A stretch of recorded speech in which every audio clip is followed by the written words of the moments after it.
Forgetting your password happens to the best of us. But don't worry.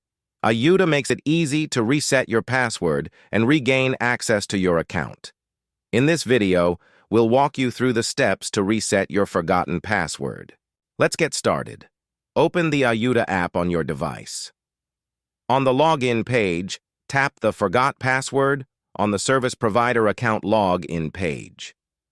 You will be prompted to enter your registered phone number. This is the number associated with your Ayuda account. Enter it and tap on the Send Reset Code button.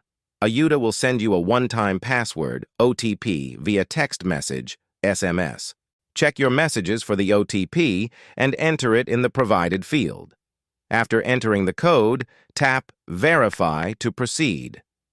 Once the verification is successful, you'll be prompted to create a new password. Enter it in the new password field and re-enter it to confirm its match. After creating your new password, tap the Submit button to confirm. You'll be taken back to the login screen to log in. That's it. You've successfully reset your forgotten password on the Ayuda app.